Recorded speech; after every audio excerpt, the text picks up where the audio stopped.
The red dust of southern Utah does not just coat the skin. It seeps into the soul, masking the fractures that high-stakes survival leaves behind. In the deafening silence of a midnight recovery, where the line between a successful pull and a catastrophic roll is thinner than a frayed kinetic rope, Matt Wetzel stood at a precipice. The world saw a hero in a yellow shirt, a man of iron while taming the jagged wilderness of Sand Hollow. But behind the lens, away from the roaring engines and the cheers of millions, a different kind of engine was seizing. The weight of an empire built on adrenaline was crushing the very man who designed it. It was in this suffocating stillness, amidst the shadows of the towering mesas, that Jaymie Wetzel looked at the man she loved and saw a ghost. She realized that, to save the legacy, she first had to save the man. But how do you convince a rescuer that he is the one who needs saving before the desert claims what's left of him? The horizon over Hurricane, Utah, does not simply fade. It bleeds, a bruised purple and gold spilling over the jagged silhouette of the mesas, casting long, skeletal shadows that stretch toward a garage where the lights hum with a restless, electric anxiety.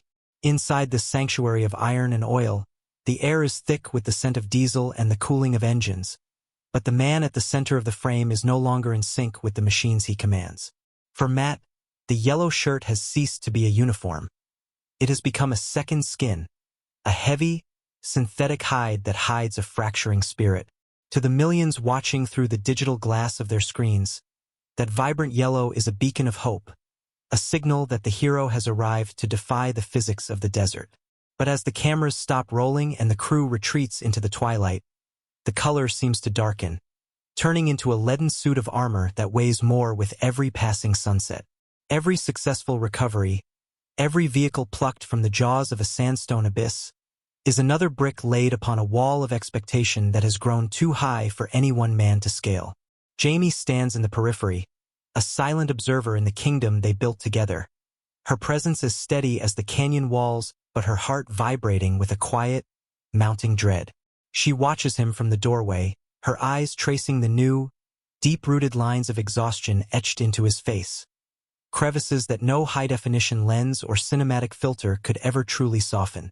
There is a psychological toll to being the world's unstoppable fixer, a slow erosion of the self that occurs when you are always the one holding the rope.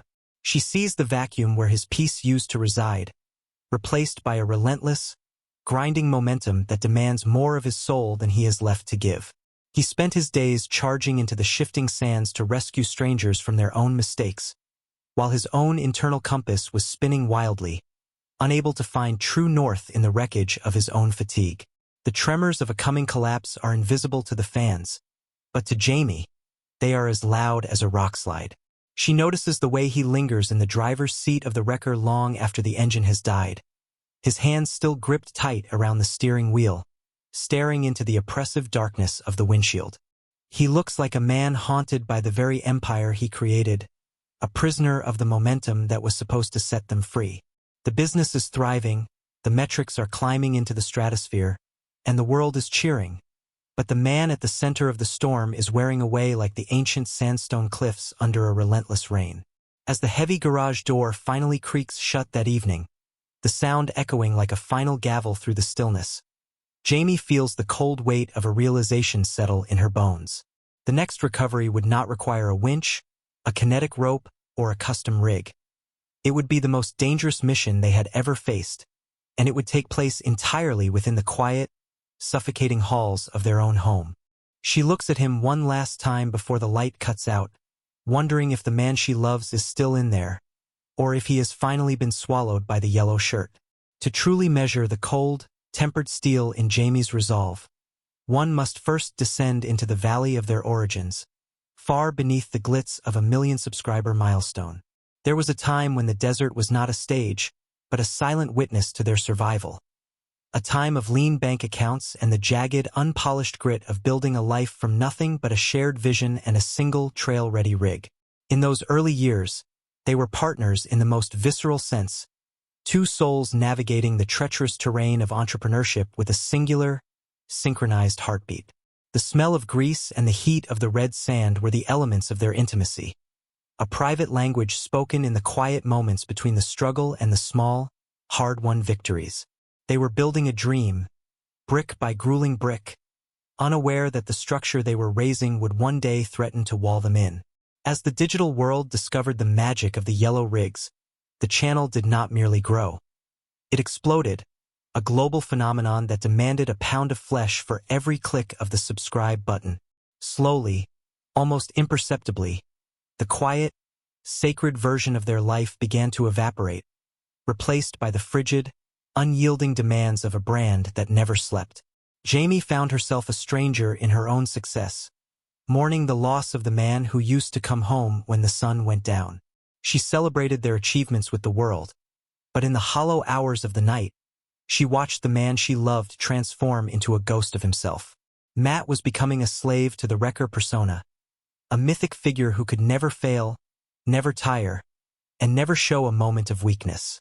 The psychological pressure to constantly innovate, to go deeper into the canyons, to build bigger machines, to risk more than any sane human should, was a silent predator that followed them through the front door of their home, sitting at their table and haunting their bedside. Jaymie looked at the man across from her and saw the hidden loneliness of a leader who has no one left to lean on. She understood with a terrifying clarity that the current trajectory was a collision course with a burnout so profound that no kinetic rope or industrial winch could ever pull them out of the wreckage. It was in this crucible of fear and devotion that she began to formulate a plan, a radical seismic shift in the very heart of the company. It was a strategy that would require Matt to do the one thing he feared most: surrender the absolute control that had served as his survival mechanism for decades. It was a gamble of staggering proportions, risking their professional stability and the momentum of their empire for the sake of his breathing room. It was a calculated sacrifice of the now, a willingness to let the fire dim so the coals could stay hot enough to ensure there was a forever. She spent weeks refining the architecture of this new reality, preparing to present her vision like a plea for his life. But the desert, ancient and indifferent, has a way of sensing a shift in the wind. Just as Jaymie gathered the strength to speak the words that would change their world, the atmosphere fractured.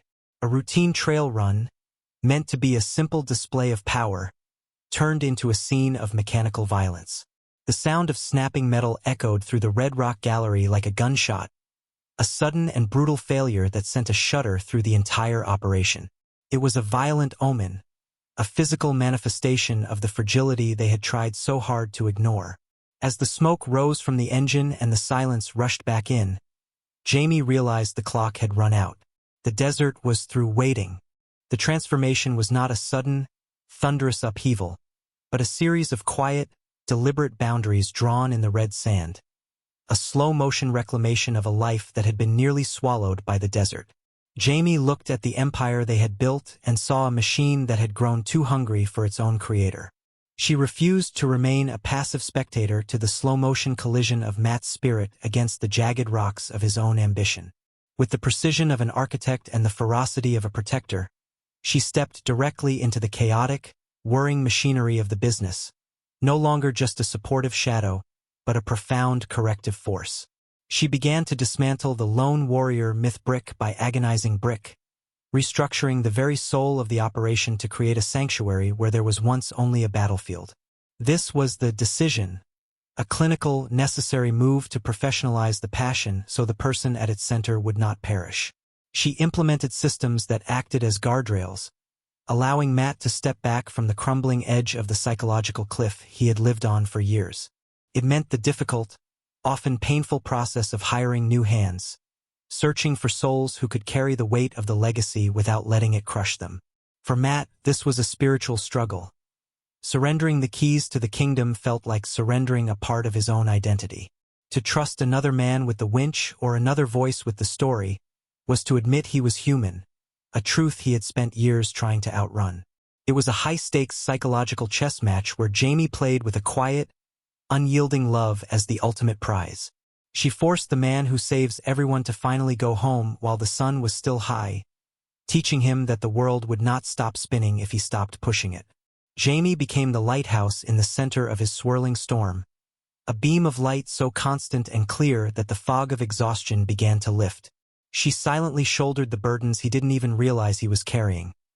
The administrative weight, the logistical nightmares, the invisible anchors that kept him tethered to the garage long after the work was done. She was clearing the path, cutting away the thicket of duty so he could find the raw, unadulterated joy in the dirt once again. For a brief, shimmering moment, the engine of their lives seemed to find a smoother gear. The air in their home felt lighter, the silence no longer heavy with unspoken dread. But peace in the desert is often a fleeting illusion. Just as the new structure began to take hold and the foundation felt secure, a low rumble of dissent began to echo from the edges of the community. A new, unexpected challenge was rising from the very people they served, a tide of pressure that threatened to breach the walls Jaymie had fought so hard to build. The dust of southern Utah eventually settles, returning to the ancient crevices of the mesas, but the landscape of a life is forever changed by the storms it survives. Today, the iconic yellow rigs still roam the sun-scorched expanse of Sand Hollow, their tires churning the red earth and their winches singing the familiar song of salvation. To the millions who watch from afar, the spectacle remains as captivating as ever. The high-stakes tension, the mechanical ingenuity, the triumph over the impossible. Yet, for those who truly know the man behind the wheel, there is a different rhythm to the engine now, a harmonic resonance that was missing for far too many years. Matt moves with a lightness that feels almost revolutionary, a fluidity in his step and a clarity in his gaze that serves as a living testament to the silent, fierce intervention of the woman who dared to look past the myth to see the man. Jaymie's decision was never merely about spreadsheets, logistics, or the sterile mechanics of business optimization. It was an act of profound psychological preservation. In the quiet theater of their private lives, she realized that to save the brand without saving the soul was a hollow victory, a trade that would eventually leave them both bankrupt in the ways that matter most. Her resolve didn't just stabilize a global media empire. It salvaged a family and secured a future that was nearly traded for the temporary high of a trending video. They have emerged from the crucible not just as business partners, but as survivors of their own success. As they stand together on the jagged rim of a limestone canyon, the wind whipping through the sagebrush and the vastness of the Mojave stretching out before them, they look out over a kingdom built on the foundation of service. It is a legacy forged in iron and sand, yet it is held together by the invisible, unbreakable threads of a quiet, fierce devotion.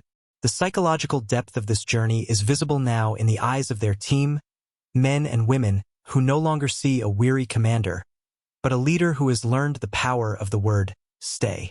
The stability of their home, once a secondary thought to the demands of the trail, has become the primary anchor. They have integrated the hard-won wisdom that the greatest recovery in the history of Matt's off-road recovery wasn't a flipped semi-truck in a ravine or a stranded tourist in the deep sand. The most miraculous pull was the one Jaymie orchestrated, pulling a human life back from the jagged, crumbling brink of total exhaustion. They have learned that strength is not found in never needing help, but in the courage to surrender the wheel when the path ahead is too dark to navigate alone. Their legacy is no longer written in the shifting sands of the desert, which are wiped clean by the first autumn wind, nor is it defined by the digital ghosts of a comment section. Instead, it is etched into the enduring strength of a partnership that understood when to pivot and how to heal. The machines will eventually rust, and the videos may one day fade into the archives of a forgotten era, but the architecture of the mercy they built for one another remains unshakable.